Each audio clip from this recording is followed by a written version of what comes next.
Allô et bienvenue à ce nouvel épisode de Manger les riches. Et aujourd'hui, je suis bien, je suis en t-shirt, je suis en congé parce que c'est Colin qui va me présenter le sujet d'aujourd'hui. Tu regardes les caméras. T'as bien acquis la charge mentale de... Il y a du vidéo maintenant aussi. Oui, parce que hier, j'ai réécouté là, pour le Inside. On a enregistré nos épisodes avec Alice Morin-Michaud que vous n'avez pas déjà entendu. Si vous ne les avez pas écoutés, mais allez rattraper ça. Je pense que c'était vraiment le fun, mais je les ai réécoutés hier pour voir comment que ça avait sorti tout ça. Fait que je me suis vu pas du tout regarder la caméra pendant 3 heures. Fait que 2 heures, donc voilà, là, je vais fixer comme un psychopathe tout le long de même la caméra. Mais non, je vais te regarder, Colin, je vais me perdre dans tes beaux yeux. Voilà, donc c'est toi aujourd'hui qui nous présente le sujet. Ouais. De quoi on parle, Colin? Moi, je sais juste le sujet, mais c'est tout ce que je sais. J'ai vraiment On pas parle de comment les milliardaires se préparent pour la fin du monde et plus précisément de bunkers de milliardaires. Qui est des trucs que c'est sûr que tu as vu passer dans tes feeds là, depuis 10-5 ans. Là. 5-10 ans. 10 ans, mais oui. Oui, ben je me rappelle dans le fameux livre qu'on a plugué Ad Vitam Aeternam pendant les premières saisons d'Aliane Amian, le livre s'appelant... Société de provocation. Merci. Tu vois, je l'ai répété peut-être 25 fois, puis j'ai oublié qui ça. est quelque part dans le décor là-bas. Oui, c'est vrai d'ailleurs. Donc, la société de provocation, je me rappelle qu'il y avait quand même quelques petits passages qui parlaient de comment certains milliardaires se préparent à une potentielle fin du monde, mais je vais t'avouer que je me souviens pas beaucoup puis que je sais pas aller creuser. Fait que je pense que je vais apprendre beaucoup de choses. Avant qu'on commence, avant que je te lance la balle, on veut remercier le studio, bien entendu, qui nous accueille encore une fois. Et Julien. Et toute l'équipe. Oui, toute l'équipe étant Julien. On l'a pas remercié dans les derniers épisodes, on se sentait mal. Il est déjà un père pour nous. C'est lui qui nous a fait du café aujourd'hui. Fait que on le remercie. Et voilà, j'ai pas d'autres plugs. Aujourd'hui, on n'est pas commandité. Ah oui, coffee.com. co-fi.com Si vous voulez nous donner de l'argent ponctuellement, sans engagement. Oui. On n'a pas de commanditaire aujourd'hui, fait qu'on fait pitié. Fait que là, on vous incite pour vrai, pas comme le dernier épisode. Ceux où on n'est pas commandité, c'est moi qui parle, en fait. Ouais, hein? Ouais. C'est pas grave, on est payé. C'est pareil, c'est comme le type d'un resto. Oui. Là, c'est le type est séparé avec la cuisine. Voilà. Parfait, je t'écoute, je suis là. Fait que c'est ça. Comme je te disais, c'est quand même une industrie, honnêtement, les bunkers depuis une dizaine d'années. Il y a d'ailleurs le cofondateur de LinkedIn, Reid Hoffman, qui a dit en entrevue avec The New Yorker en 2017 qu'il pense que plus que la moitié des milliardaires de la Silicon Valley que lui connaît avaient un genre d'abri de fin du monde. Fait que c'est quand même quelque chose. C'est une industrie, il y a beaucoup de monde. Il y a plusieurs compagnies de construction de bunkers de luxe en ce moment, notamment Survival Condo et Atlas Survival Shelter, qui ont d'ailleurs un channel YouTube, Atlas Survival Shelter. Et c'est des spécialistes en petits bunkers et aussi en bunkers à la carte vraiment, vraiment fancy. Fait que tu peux visiter sur YouTube, j'imagine, des bunkers qu'ils ont fait. Mais tu peux voir des modèles types, mais tu peux pas... J'ai pas vu de trucs que tu peux visiter en 3D ou quelque chose comme ça. Ouais, OK. Hey, puis j'ai une question pour toi avant qu'on continue. Là. Honnêtement, Colin, mettons là, que tu gagnes à la loterie demain matin et tu gagnes 200 millions. Là. Est-ce que tu t'achèterais un bunker? Ben, honnêtement, c'est un truc que je trouvais quand même un peu cool, mais cool dans le sens de rassurant aussi. Là. Ouais. Je serais pas 100% contre, mais c'est un truc dont j'allais parler plus tard, mais il y a aussi une affaire de classe de... Il y a beaucoup... T'as pas besoin d'être riche pour te préparer à la fin du monde, mais c'est vraiment mal vu puis redneck quand t'es pauvre. Les preppers, là, tu sais, genre ceux qui ont un chalet puis qui y mettent des cannes, c'est vraiment vu comme super redneck, mais quand t'es milliardaire, c'est rendu un peu fancy. Puis même un marqueur de statut social entre milliardaires. Je vais y venir un peu, mais parfait. Le propriétaire d'une des entreprises de bunkers de luxe, il a dit en entrevue au Business Insider que selon lui, la plupart des milliardaires ont un abri quelconque, mais ceux qui ont des abris vraiment fancy de plusieurs dizaines de millions de dollars, ça reste quand même une petite minorité. OK. C'est un type particulier aussi qui achète des bunkers, très rarement des démocrates, selon le propriétaire de la compagnie. Il dit que c'est beaucoup, beaucoup plus des républicains.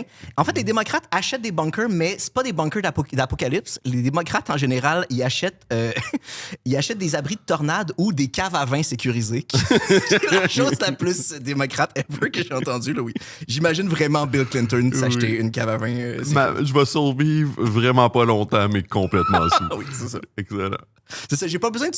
Faites-moi juste un donjon puis une cave à vin sécurisée, puis je vais m'en sortir. Je vais passer une dernière très belle semaine. Et Atlas Survival Shelter, une des compagnies dont je parlais, offre la Platinum Series. Ça, c'est des bunkers un peu plus de luxe qui commencent à 300$ le pied carré, avec du rangement sous le plancher, des tanks à eau inclus, des grandes chambres de maître, des bains. Tu peux aussi avoir des upgrades comme des électros en stainless, des comptoirs de marbre, des planchers en chaîne et des portes coulissantes. Fait qu'il y a beaucoup de gens qui vont vivre une apocalypse beaucoup plus fancy que nous, on vit le quotidien en ce moment. C'est mieux que mon appart, oui. Oui, c'est ça. Ils vont mieux vivre l'apocalypse que nous, on vit le late stage capitalism. Je suis pas mal sûr que je paye plus que 3 piastres du pied carré. 300 piastres du pied carré. 300 piastres, oui. Okay. Oui, mais eux sont propriétaires au moins. Ouais, en fait, oui, c'est ça. Et Et au-delà des Platinum Series, si t'es super fancy, tu peux faire des options sur mesure. Lui disait qu'il a déjà construit des complexes de bunkers où il y avait notamment une piscine, d'autres où il y avait des shooting ranges et même un où il y avait une allée de quilles. OK. Ce qui est la chose la plus Fallout ever, là, une activité des années 50 dans un bunker sous la terre. Je voulais pas le dire pour pas l'air d'un gros nerd, là, mais j'entends juste la musique de Fallout dans ma tête depuis 5 minutes. Oui. Selon le propriétaire de Atlas Survival Bunker, c'est devenu un peu, surtout post-pandémie, un marqueur de statut social pour une certaine élite. Genre. C'est un peu genre, fuck les Rolls-Royce, maintenant c'est important de... C'est qui a une allée de quilles dans un silo désaffecté. Ça marque un peu à quel point t'es préparé et à quel point t'es riche. C'est fou comment on se compare sur tout, hein? Même sur les trucs de fin du monde, c'est fou. Puis c'est fou comment puis c'est un peu secret, de puis tu fin fais du pas monde visiter. classique, c'est comme si on avait genre des hazmat suits Louis Vuitton. Là. C'est comme une affaire on se prépare pour la chute, mais d'une façon classique. Ouais. Ah, wow. Je suis sûr qu'ils vont te voler l'idée, pour vrai. Les hazmat suits Louis Vuitton, Ouais. mais ça... Moi, je trouverais ça cool si ça existait, là, mais je pourrais pas m'en acheter un, mais je trouverais ça cool. Fait que je vous suggère, c'est ça, comme tu disais tantôt, si tu veux visiter en 3D, il y a beaucoup de monde déjà qui savent qu'ils pourront jamais s'acheter une maison, mais qui se promènent sur Centriste, c'est juste l'espèce de porn de propriété. Là. Absolument. Tu peux aussi faire ça avec des bunkers maintenant si tu veux rajouter un petit côté doom scrolling à l'activité. Autre chose, c'est ça, c'est une grosse industrie. Le propriétaire de Atlas Bunker Services disait par contre qu'il est surpris que la plupart des bunkers se construisent en Californie ou en Nouvelle-Zélande. On va revenir sur les locations après, mais c'est deux endroits qui sont à la jonction de plaques tectoniques super actives. Oui. Puis c'est les pires endroits pour se construire des abris sous la terre. Oui, c'est ça. T'as beau être sous terre, s'il y a un Ça va tremblement de si ça terre, shake t'es quand même... pantoute, puis c'est vraiment des très mauvaises places, il disait, mais il y a d'autres raisons pour lesquelles les gens riches choisissent ces locations-là. On va y venir dans le deuxième épisode, probablement. Autre les bunkers. Il y a des gens qui vont plus loin que les bunkers pour la préparation de fin du monde, notamment Sam Altman, probablement un ami du podcast d'ici quelques mois. Là, Oui. ça serait un bon... J'ai beaucoup de bons candidats d'éventuelles prochaines saisons. PDG fondateur de ChatGPT, c'est Oui, bien ça. cofondateur d'OpenAI, qui OpenAI, est l'entreprise qui fait ChatGPT. Il y a notamment un pacte avec Peter Thiel qui, lui, a un espace en Nouvelle-Zélande. Si jamais shit hit the fan, Sam Altman va aller chez Peter Thiel s'abriter.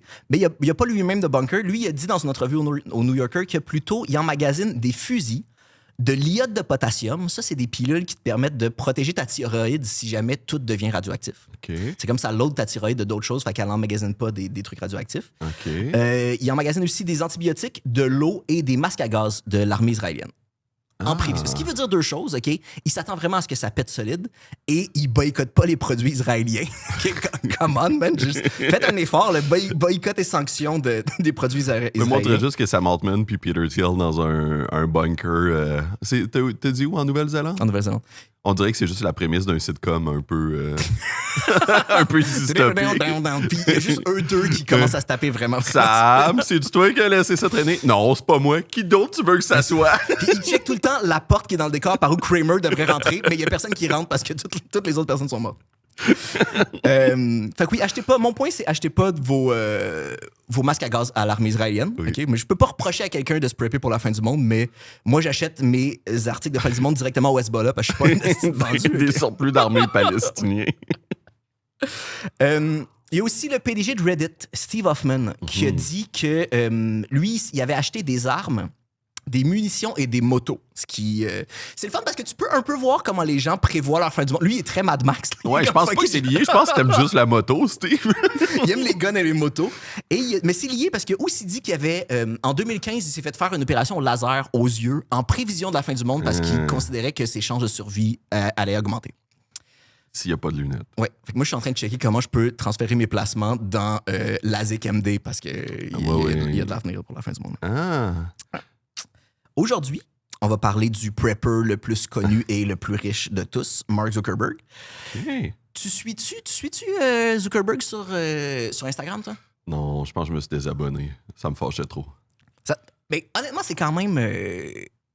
Il n'y a pas tant de posts indécents, puis c'est quand même divertissant parce qu'il il fait plein d'affaires. C'est ça qui est fucked up. Tu sais, depuis son espèce de virage où il est devenu cool depuis la réélection de Trump, là, je dis cool en gros guillemets, il y a juste du nouveau linge. Là. Mais il fait plein d'affaires. Okay? Il fait du MMA, ça je pense que t'es au courant. Il design des chars. Il est même allé au Japon apprendre auprès d'un maître les méthodes ancestrales pour faire des katanas. Il fait 12 000 affaires, OK? Mais je pense que c'est ça qui me fâche, en fait. C'est que comme ce gars-là, genre, contribué comme grandement à détruire la démocratie en Occident. Puis il fait juste chiller. Il fait du barbecue. Là, je suis comme, dude, tu peux pas avoir le sang de la démocratie américaine sur les mains puis poster que tu fais fumer des viandes. Tu comprends ce que je veux dire? Mais toi, tu le vois comme s'il était vraiment en train de chiller. Moi, ce que je trouve inquiétant là-dedans, c'est que j'ai l'impression que ça feel comme un gars qui est en train de cocher toutes les affaires dans sa bucket list, comme s'il savait qu'il allait mourir d'ici 2 ans. Et merci d'avoir rendu ça encore plus sombre, Colin. Mais si c'est ça, j'espère vraiment que c'est un cancer, parce que sinon, c'est juste peut-être qu'il sait quelque chose qui pourrait nous toucher tous et que peut-être que si on le savait, nous aussi, on serait en train d'apprendre à faire des katanas ancestraux. Et il y a aussi... Ouais. non, c'est juste...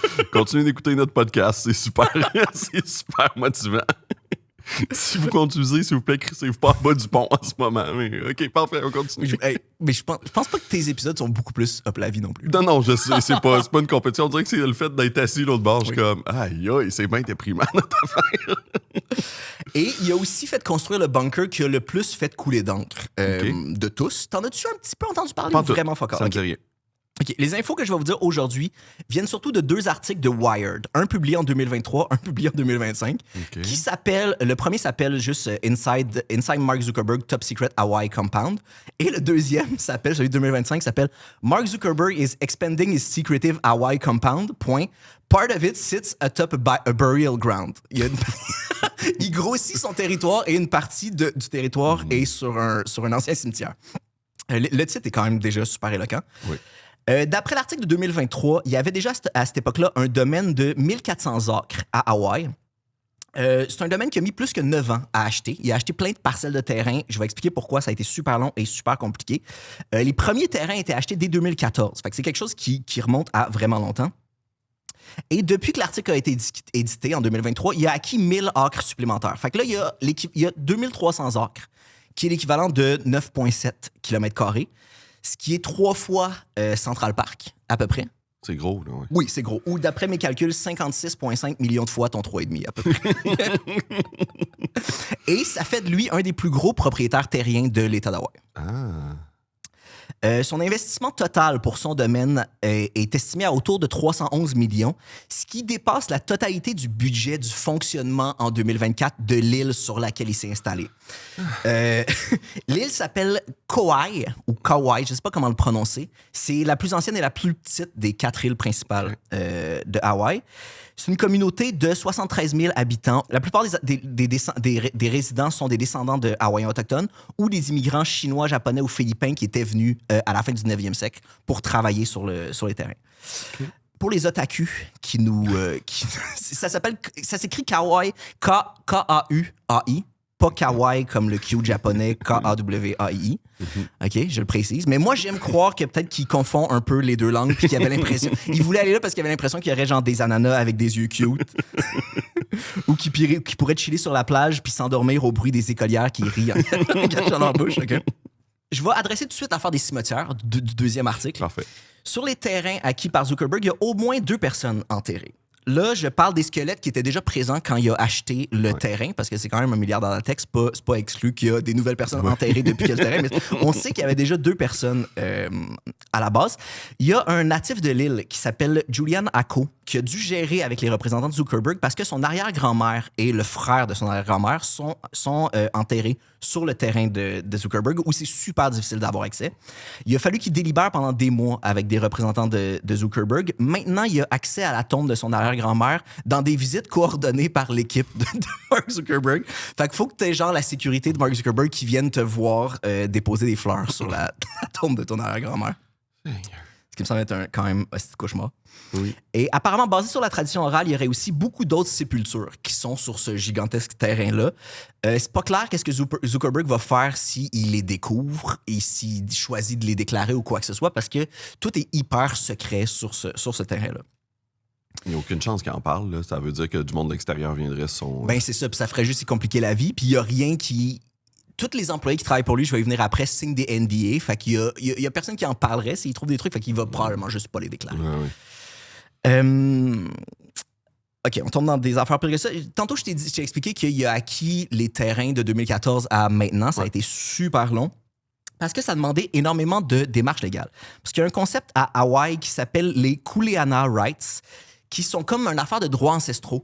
Quand le territoire, je pense que quand le territoire est acquis par les Américains, il y a eu un décret, en tout cas en 1850, qui a donné des parcelles de terre à des Autochtones de la région. Puis c'est un truc qui se passait de parents à enfants. Puis le but, c'est que tu lègues à ta descendance tout le temps. Les registres, par exemple, de propriété sont vraiment pas super tight parce que, entre autres, être propriétaire d'un terrain, c'était une affaire super coloniale qui était pas traditionnelle pour les personnes. Fait que les gens souvent notaient pas les trucs. Fait que maintenant, il y a beaucoup de terrains qui sont contestés, soit entre plusieurs descendants, soit parce qu'il n'y a pas de papier évident pour prouver que ça t'appartient ou pas. Puis de ce que je comprends, quand il y a plusieurs personnes qui revendiquent un même terrain, pour se simplifier la vie, en tout cas les démarches légales, c'est que le terrain tombe aux enchères et la personne qui mise le plus cher peut acquérir le terrain. C'est quand même de la merde. C'est quand même de la merde. Ça vient d'une bonne affaire. On veut que ça reste les gens, mais le moyen de gérer les conflits est un peu... est vraiment, vraiment simpliste, là.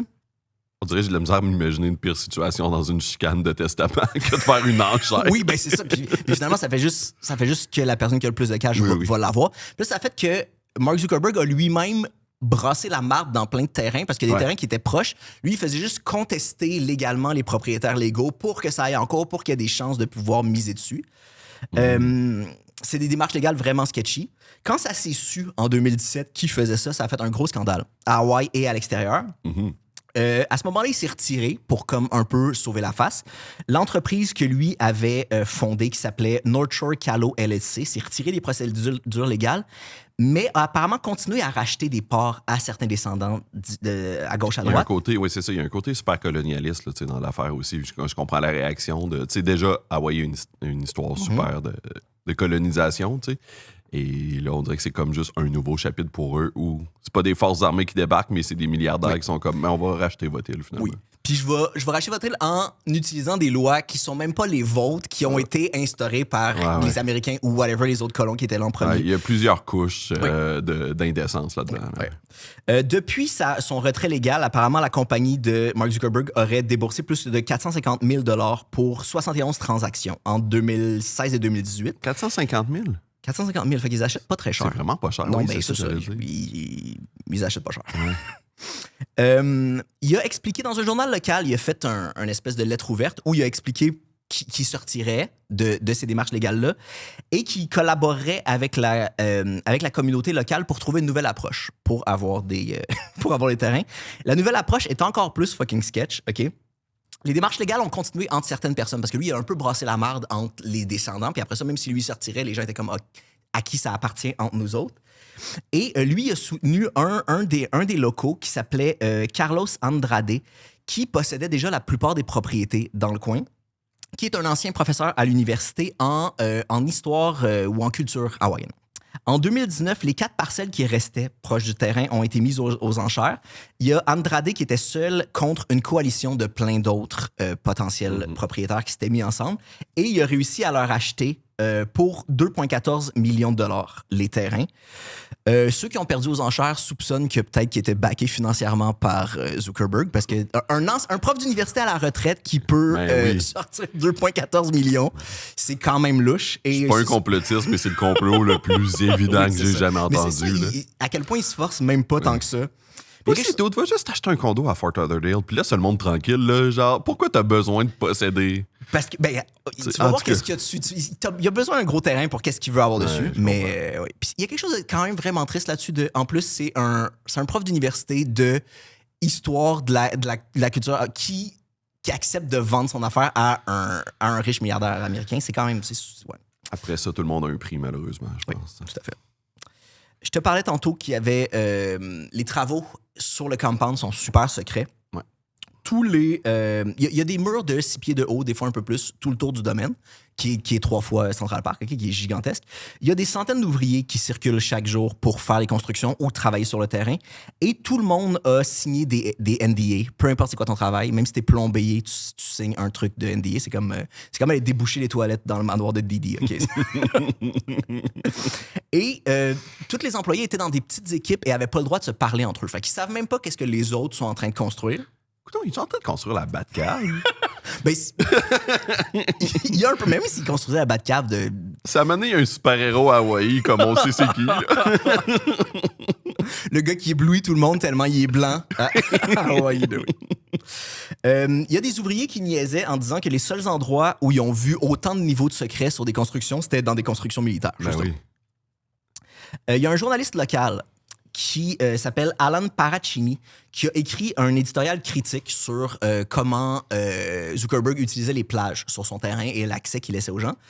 Ça a été super mal reçu. Il y a des représentants de Zuckerberg qui ont dit après ça, si tu as besoin de parler de nous, on va plus jamais. Il n'y a plus personne de l'entourage qui va accepter de te parler.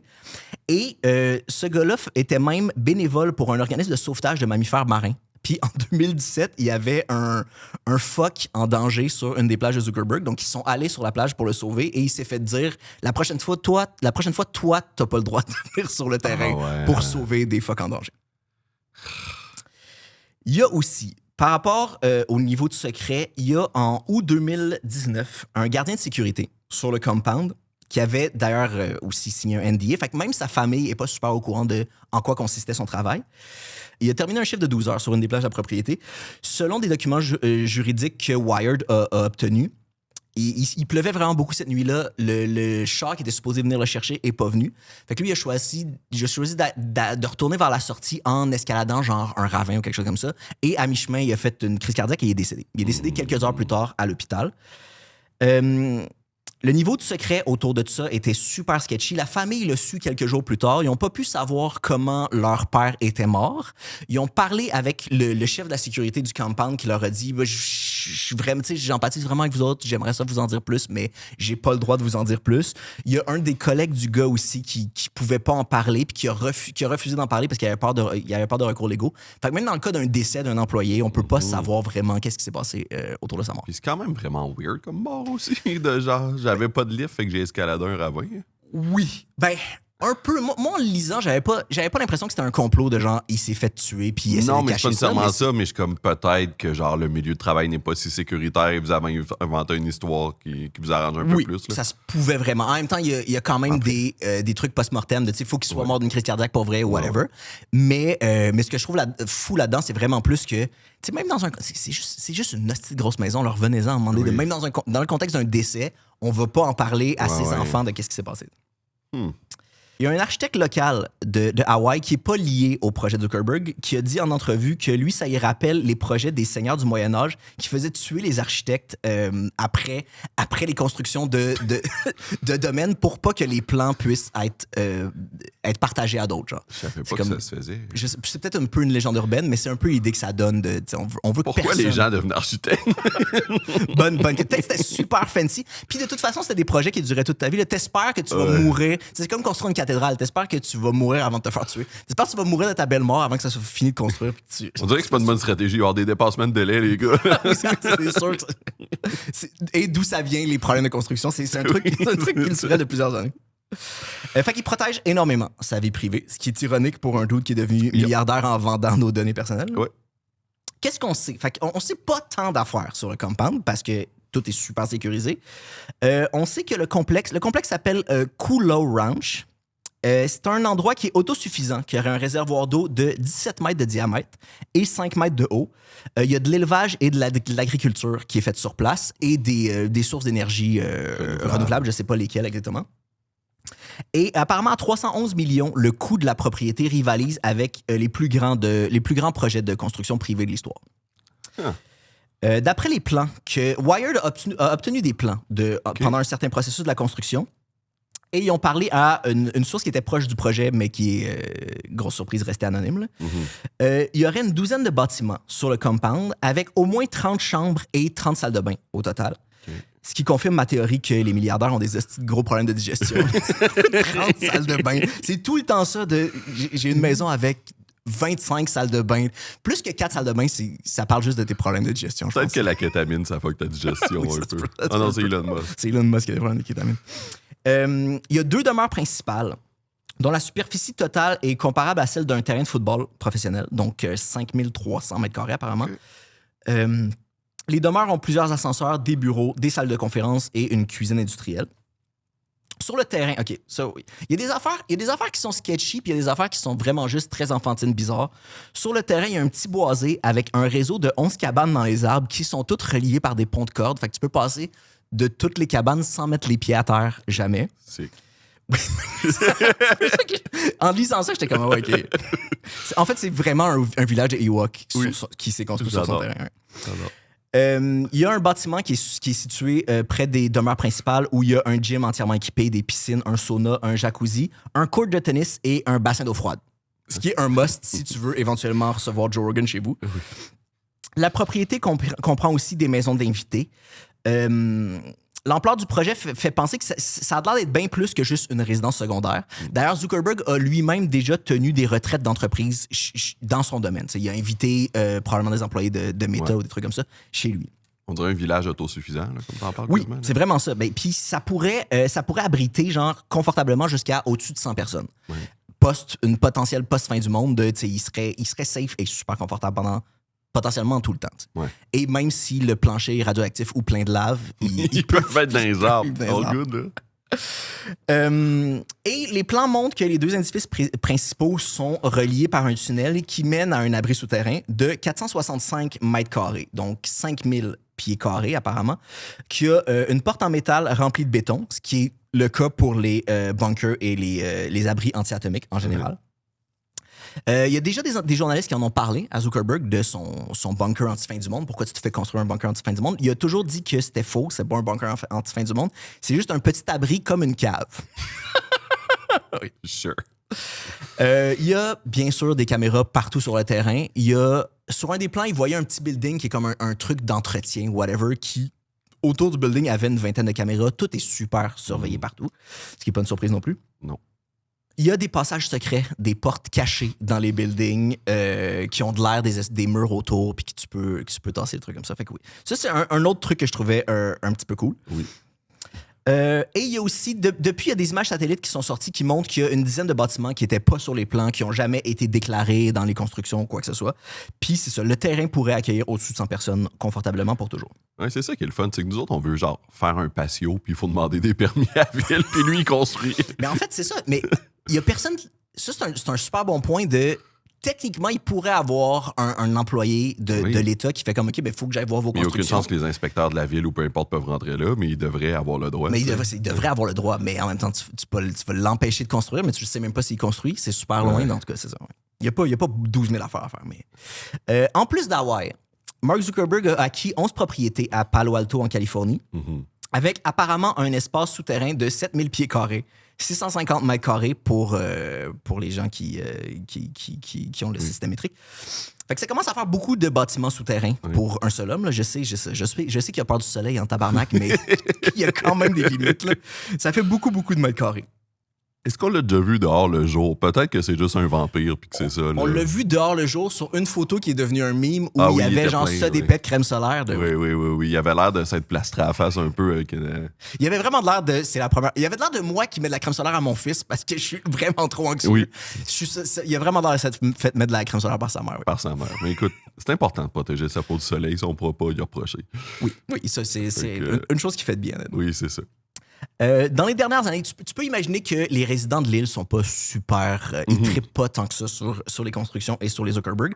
Dans les dernières années, Mark Zuckerberg puis sa femme ont mis des efforts pour être bien vus au sein de la communauté. Ils ont fondé une fondation qui s'appelle le Chan Zuckerberg Kauai Community Fund, qui a versé plus que 20 millions de dollars à diverses organisations à but non lucratif depuis 2018. Quand même des bonnes sommes, mais ça marche semi. Pour la plupart des locaux, ça reste un riche qui vient ici, comme ça a toujours été le cas historiquement, on se fait spolier notre territoire puis on se fait voler notre territoire par les riches. Puis comment qu'ils nous lancent des miettes, ça répare pas l'affront que c'est, tu sais. Oui, puis qui amène quelque chose qui n'existait même pas. Parce que justement, le principe de la propriété privée, du moins pour les terrains, à Hawaï, n'existait pas avant la colonisation. Fait que c'était vraiment on se fait voler de tout et partout. C'est tout pour Zuckerberg. Ben, je l'ai. Tu l'as su plus ou égal qu'avant? Moins, parce que je trouve ça cool, son petit village dans les arbres. Non, mais ça m'étonne pas beaucoup. C'est-à-dire que je trouve que c'est de quoi qui ressort beaucoup, tu sais, avec tous les milliardaires dont on parle, puis surtout les tech bros spécialement, il y a une espèce de dédain des règles, les règles ne devraient pas s'appliquer à eux, tu sais. Puis c'est un truc que je pense qu'on avait parlé dans la première saison avec Elon Musk. Oui, mais quand ils font tout le temps quand ils fondent leurs entreprises et ils respectent pas les règles. Puis ils ont une vision du monde un peu qui vient de la culture geek, je pense. Tu sais, c'est ça qu'on avait parlé. Là, ça vient un peu des super-héros à quelque part. Je sais pas si c'est vraiment ça l'origine, mais en tout cas, ça ressemble. Puis c'est ce qui est intéressant, c'est que les milliardaires d'aujourd'hui, c'est des nerds, là, tu sais, dans plusieurs cas. Et qui sont comme, ouais, mais moi, je suis spécial. Batman, il a le droit de désobéir aux lois parce qu'il le fait pour le plus grand bien, puis moi aussi, tu sais. Puis je trouve que c'est ça, il incarne ça parfaitement. C'est sûr que, comme tu disais tantôt, il s'est dit, Batman, il a pas demandé des permis pour faire un Batcave. Oui, c'est ça. Il y a plein de règles que c'est que ça doit être lourd quand tu travailles pour Zuckerberg, puis tu lui dis, ah ouais, mais ça respecte pas le code, puis il dit, ouais, mais la Batcave, non. C'est sûr que ça arrive tout le temps. Fait que tu sais, je pense qu'à quelque part, il est comme, je bafoue plein de lois puis de règlements, mais tu sais, ultimement, je fais ça pour. Genre, c'est pas mal ce que je fais, puis j'aide des gens à se préparer à la fin du monde, puis peu importe. Fait que, dans le fond, c'est bien correct que moi, je sois au-dessus des règlements. Tu sais. Oui.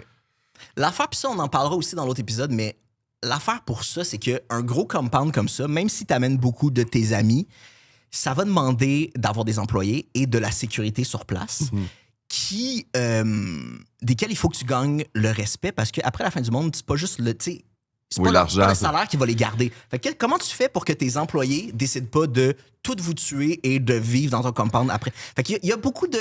Mais ces plans-là sont tous pleins de failles de même, de genre, tu réussiras jamais à garder des employés fidèles dans la fin du monde, tu sais.